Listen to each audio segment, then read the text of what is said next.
Imagine waking up one morning, standing to take your first step, and realizing your back no longer tenses in fear. Your body no longer protests with every movement, and the pain that once dictated your life has begun to soften, not from pills, not from endless walking, but from a simple, deliberate way of moving that teaches your body and brain to trust each other again. This is not a promise of magic, but the science of understanding your own body, and it starts with just 5 gentle exercises that can change everything after 60. Aging is often spoken about as decline, but biologically it is more accurate to describe it as adaptation, and pain is one of the body's most misunderstood adaptations.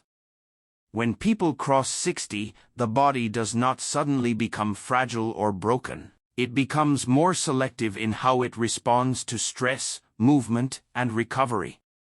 Muscles lose elasticity not because they are failing, but because collagen fibers reorganize with time. Joints feel stiff not because movement is wrong, but because synovial fluid circulation slows when motion lacks variety and intention. Pain, in this context, is not punishment for aging. It is feedback from a system that has been working faithfully for decades and is now asking for a different kind of care. From a scientific perspective, pain is not located solely in the back, the knees, or the hips. Pain is an experience created by the brain after interpreting signals from nerves, tissues, and past memory. As we age, the nervous system becomes more cautious. It learns from previous injuries, repetitive strain, and long-term postural habits. This caution can manifest as chronic pain, even when imaging shows no severe structural damage. The body is not weak, it is protective. Understanding this changes the emotional relationship people have with pain. Instead of fear or frustration, there can be curiosity and respect for what the body is trying to communicate. Movement plays a central role in this dialogue between body and brain. For decades, movement may have been fast, goal-oriented, or repetitive. Work, responsibilities, and daily routines shape how muscles fire and how joints load. Over time, these patterns become deeply ingrained in the nervous system. After 60, continuing the same movement strategies without adjustment can amplify discomfort, not because movement is harmful, but because the body is no longer optimized for the same demands. Biology favors efficiency, and when movement lacks balance or awareness, the nervous system responds by tightening muscles and limiting range as a form of self-preservation. This is why the idea that pain equals weakness is biologically inaccurate. Weakness implies lack of capacity, while pain often reflects excess guarding. Muscles around the spine may feel tight, but electromyography studies show they are often overactive rather than underused. The brain recruits them constantly to stabilize areas it perceives as vulnerable. This constant contraction reduces blood flow, increases metabolic waste, and sensitizes pain receptors. Over time, the cycle reinforces itself. The individual moves less, stiffness increases, and pain becomes more persistent. This is not failure of the body, but a predictable response of a protective system operating without updated information. Aging also changes how tissues respond to load. Bones remodel more slowly, connective tissue hydrates less efficiently, and recovery requires longer periods. None of this means movement should be avoided. It means movement must be more intelligent. The body thrives on variability, gentle challenge, and clear signals of safety. When movement is slow and controlled, sensory receptors in muscles and joints send accurate feedback to the brain. This feedback recalibrates balance, posture, and muscle tone. Pain often diminishes not because tissues have changed dramatically, but because the brain no longer feels the need to defend. There is also a psychological layer that science increasingly recognizes as inseparable from physical pain. Years of discomfort can shape beliefs about the body. Many people over 60 carry quiet fears about bending, twisting, or loading their spine. These fears are understandable, but they alter movement unconsciously. The body stiffens in anticipation, and this stiffness itself becomes painful. Research in pain neuroscience shows that restoring confidence in movement can reduce pain even before physical changes occur. The brain needs evidence that movement is safe, gradual, and within control. When this evidence accumulates, the protective alarm quiets. Understanding aging, pain, and movement as interconnected biological processes allows compassion to replace judgment. Pain is not a sign that life is shrinking, but a signal that the body is ready for a new conversation. Movement after 60 is no longer about endurance or distance, but about quality, awareness, and coordination. When people stop blaming themselves for pain and start listening to it, the body often responds with unexpected resilience. Biology does not abandon us with age, it asks us to become better observers of ourselves, to move with intention, and to recognize that strength is not always loud or forceful, but often quiet, precise, and deeply intelligent. Walking is often prescribed as the universal solution for aging bodies because it is familiar, accessible, and intuitively healthy. From a cardiovascular standpoint, it offers clear benefits, improving circulation, lung function, and metabolic balance. Yet when it comes to persistent back pain after 60, walking alone frequently falls short, not because it is harmful, but because it addresses only a narrow slice of what the spine actually needs to heal and remain resilient. The human spine is not designed to thrive on one repetitive motion pattern, no matter how natural that pattern appears. With each step taken during walking, the body repeats a remarkably similar sequence of joint angles, muscle activations, and load transfers. This repetition is efficient for forward movement, but it limits stimulation of many stabilizing muscles that protect the spine. Small postural muscles in the lower back, deep abdominal muscles, and muscles that control spinal rotation remain relatively quiet during steady walking. Over time, this creates an imbalance where larger muscles dominate movement while the deeper support system becomes less responsive. The nervous system senses this imbalance and compensates by increasing muscle tension, especially around the lumbar spine, which often manifests as stiffness or aching pain. Another limitation of walking lies in its minimal engagement with spinal mobility. The spine is designed to flex, extend, rotate, and side bend in coordinated ways. Walking primarily encourages extension and slight rotation, but it rarely explores full, comfortable ranges of motion. When joints are not moved through varied ranges, synovial fluid circulation decreases, and connective tissue adapts by becoming less elastic. This loss of mobility is subtle at first, but over years it can contribute to the sensation of a locked or compressed back. Walking does little to reverse this adaptation because it reinforces the same restricted patterns rather than expanding them. There is also the issue of loading. Walking places repeated vertical forces through the spine with each foot strike. In younger bodies, tissues adapt quickly to this load, but with age, the spine becomes more sensitive to cumulative stress. Intervertebral discs rely on alternating compression and decompression to maintain hydration. Walking compresses the spine rhythmically, but without deliberate decompression or rotational nourishment, discs may not fully recover.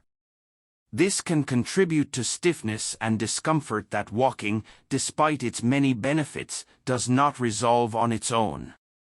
Breathing patterns during walking also play a role. Many people walk while distracted, breathing shallowly and maintaining habitual posture. Shallow breathing reduces diaphragm movement, which in turn affects spinal stability and intra-abdominal pressure. The diaphragm is not only a respiratory muscle, it is a key stabilizer of the spine. When breathing is shallow and uncoordinated, the spine loses a vital source of support. Walking rarely encourages mindful breathing, so this stabilizing system remains underutilized, leaving the lower back more vulnerable to strain. From a neurological perspective, walking can become almost automatic, requiring little conscious attention. While this efficiency is useful for daily life, it offers limited opportunity for the brain to update its internal map of the body. Pain alters this map, causing certain areas to feel stiff, vague, or disconnected. To restore healthy movement, the brain needs precise sensory input, which comes from slow, varied, and intentional movement. Walking at a steady pace provides relatively low sensory contrast, meaning the nervous system learns very little that would help it reduce protective tension around painful areas. Postural habits further complicate the picture. Many people walk with subtle forward head posture, rounded shoulders, or reduced arm swing, especially after years of sedentary work or screen use. These patterns shift load toward the lower back and reinforce muscular imbalances. Without targeted correction, walking simply repeats these patterns thousands of times, strengthening compensation rather than resolution. Pain persists not because walking is wrong, but because it faithfully reproduces the very habits that contributed to discomfort in the first place. This does not mean walking should be abandoned. It means it should not be mistaken for a complete solution to back pain. The spine requires movement that restores rotation, encourages gentle flexion and extension, reactivates deep stabilizers, and re-educates breathing patterns. It needs movement that invites awareness rather than distraction and variability rather than repetition. When walking is combined with such movement, it becomes more effective and enjoyable.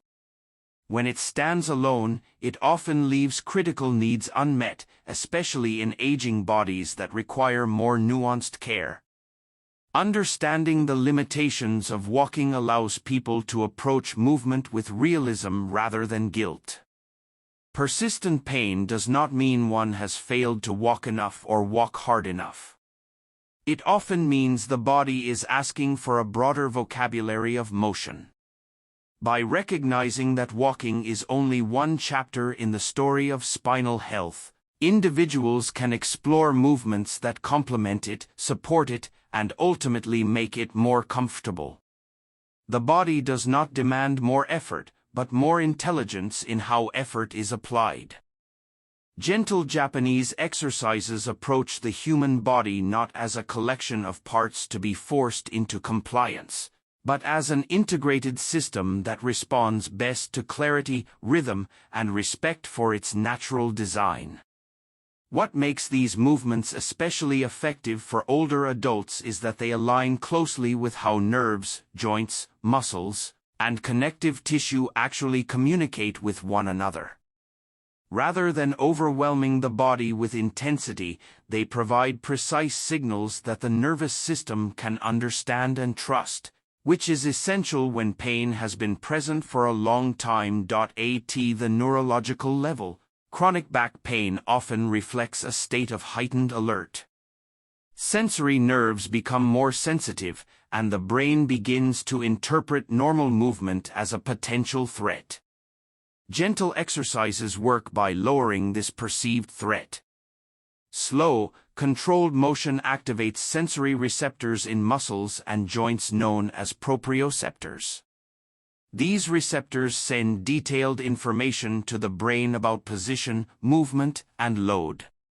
When this information is calm and predictable, the brain reduces protective muscle tension. Pain decreases not because the tissue has suddenly healed, but because the nervous system no longer feels the need to guard the area so aggressively. The joints benefit in equally important ways. Many Japanese movements emphasize circular, spiral, or wave-like patterns rather than straight lines. These patterns gently stimulate the full surface of joint cartilage, encouraging even distribution of synovial fluid. This fluid is the primary source of nourishment for cartilage, and its circulation depends on movement rather than blood flow. When joints are moved slowly through comfortable ranges, fluid exchange improves, reducing stiffness and enhancing the smoothness of motion.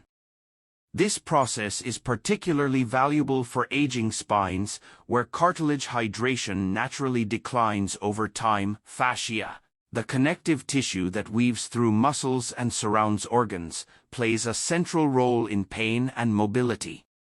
Fascia responds poorly to sudden force but adapts well to slow, sustained movement. Gentle Japanese exercises often include long, flowing motions and soft holds that gradually lengthen facial tissues. This reduces adhesions and restores glide between layers of tissue. When fascia becomes more elastic, movement requires less effort, and muscles no longer need to contract excessively to overcome internal resistance. The result is a feeling of lightness and ease that many people describe as surprising after years of stiffness. Muscle activation in these exercises is subtle but highly effective. Instead of isolating large muscles, the movements encourage coordinated activity across multiple muscle groups. Deep stabilizing muscles around the spine are gently awakened, not through strain, but through alignment and balance. These muscles provide segmental support, allowing larger muscles to relax and move more freely. Research shows that when stabilizers function efficiently, overall muscle activity decreases, reducing fatigue and pain. This is particularly beneficial for older adults, whose bodies may respond poorly to high-load strengthening but thrive on improved coordination. Breathing is another critical component. Many Japanese exercises integrate slow, intentional breathing with movement. This synchrony influences the autonomic nervous system, shifting it toward a more relaxed state. Stress hormones that amplify pain perception decrease, while parasympathetic activity increases, promoting tissue repair and calm awareness. The diaphragm's movement also enhances spinal stability and massage-like effects on internal organs, improving circulation and reducing unnecessary tension in the lower back. Breathing becomes a tool not just for oxygen delivery, but for regulating pain and movement efficiency. There is also a profound effect on balance and body awareness. Gentle exercises challenge balance in subtle ways, often by shifting weight slowly or moving asymmetrically. This trains the vestibular system and improves coordination between the eyes, inner ear, and muscles. Improved balance reduces the risk of falls and increases confidence in movement. When confidence returns, the brain permits greater range of motion, and the cycle of fear and stiffness begins to unwind. This psychological shift is as important as any physical change, because pain is influenced as much by perception as by tissue state. What distinguishes these exercises is not cultural mystique, but scientific alignment with how the body heals and adapts. They respect the pace of aging biology and work within it rather than against it. Instead of demanding performance, they invite participation. Over time, the nervous system relearns that movement is safe, joints rediscover their capacity for fluid motion, fascia regains elasticity, and muscles cooperate rather than compete. Healing emerges not as a dramatic event, but as a gradual return to harmony between systems that were never broken, only overstressed and misunderstood. The speed at which we move has a profound influence on how the body experiences safety, control, and comfort, especially as we age. Slow, mindful movement is often misunderstood as passive or insufficient, yet from a scientific perspective it is one of the most powerful tools for reducing pain and restoring function. When movement slows down, the nervous system gains time to process sensory information accurately. This increased processing time allows the brain to distinguish between true threat and harmless sensation, a distinction that becomes blurred in chronic pain states. By moving slowly, the body creates an environment where learning and healing can occur simultaneously. Pain science shows that many chronic pain conditions are associated with an overactive threat response rather than ongoing tissue damage. The brain becomes skilled at predicting danger based on past experiences, sometimes even before movement begins. Slow movement interrupts this predictive loop. When the body moves at a pace that feels controlled and deliberate, the brain receives consistent evidence that the movement is safe. Over repeated exposures, this evidence reshapes neural pathways, reducing the intensity and frequency of pain signals. This process, known as neural recalibration, does not require force or endurance, only clarity and repetition. Mindful movement also alters muscle behavior in subtle but significant ways. Fast or hurried motion often recruits large, superficial muscles to stabilize the body quickly. These muscles are strong but inefficient for long-term support, and their overuse contributes to fatigue and discomfort. Slow movement encourages the engagement of deeper stabilizing muscles that operate closer to the joints. These muscles respond best to low-load, precise activation. When they function properly, the spine becomes more stable with less overall effort. Pain decreases because the body no longer relies on constant tension to feel secure. The hormonal environment of the body changes with movement speed as well. Rapid, effort-driven exercise can increase stress hormones, particularly when the individual feels uncertain or fearful about pain. While this response is useful in short bursts, chronic elevation of stress hormones sensitizes pain pathways and impairs tissue recovery. Slow, mindful movement has the opposite effect. It lowers cortisol levels, supports parasympathetic nervous system activity, and promotes the release of endorphins. These biochemical changes create conditions that favor healing, improved sleep, and reduced inflammation, all of which are crucial for managing pain after 60. Attention plays a central role in this process. Mindful movement requires presence, and presence enhances sensory clarity. When attention is directed toward how a movement feels rather than how it looks or how many repetitions are completed, the brain receives richer sensory input. This input refines the body's internal map, improving coordination and balance. In chronic pain, this internal map often becomes distorted, with certain areas feeling disconnected or overly sensitive. Slow, attentive movement restores accuracy to this map, helping the brain regulate muscle tone and movement patterns more effectively. There is also an important relationship between slow movement and joint health. Joints respond to sustained, low-intensity motion by increasing synovial fluid production and improving cartilage nutrition. Unlike high-impact or rapid exercise, slow movement minimizes compressive forces while maximizing fluid exchange. This is particularly beneficial for aging joints, which may be less tolerant of shock but still responsive to gentle stimulation. Over time, joints feel smoother and less restricted, reducing the mechanical contributors to pain. The psychological effects of slow movement cannot be separated from the physical. Moving slowly creates a sense of agency and choice. For individuals who have experienced pain for years, this sense of control is often diminished. Pain teaches avoidance, and avoidance reinforces fear. Slow movement reverses this pattern by allowing exploration within safe boundaries. Each successful movement, performed without a spike in pain, builds confidence. Confidence alters posture, breathing, and muscle activation in ways that further reduce discomfort. The body begins to move with curiosity rather than caution. From an evolutionary perspective, the human nervous system evolved to learn through variation and repetition, not speed alone. Slow movement provides both. It allows subtle adjustments to be made in real time, improving efficiency and reducing unnecessary strain.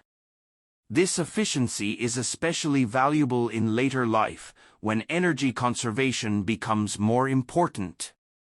Rather than exhausting the body, slow movement teaches it to use less effort for the same or better results. When viewed through the lens of science, slow, mindful movement is not a retreat from physical health but a refinement of it. It aligns with the body's natural learning mechanisms and respects the changing needs of aging tissues. Pain diminishes not through suppression, but through understanding. Movement becomes a conversation rather than a command, and the body responds with cooperation rather than resistance. The relationship between the brain and the body is built on trust, and pain is one of the fastest ways that trust can erode. When pain persists, the brain begins to doubt the safety of movement, and the body responds by tightening, hesitating, and avoiding. This breakdown in communication is not a sign of damage, but of uncertainty. The nervous system is designed to protect, and when it lacks reliable information, it chooses caution. Restoring trust between the brain and the body is therefore not about forcing movement, but about creating experiences that consistently demonstrate safety, control, and predictability. Every movement sends a message to the brain. Sudden or uncontrolled motion can reinforce the idea that the body is fragile, even when tissues are structurally sound. Controlled motion, on the other hand, offers reassurance. When movement begins slowly and remains within a comfortable range, sensory receptors in muscles and joints provide clear, non-threatening feedback.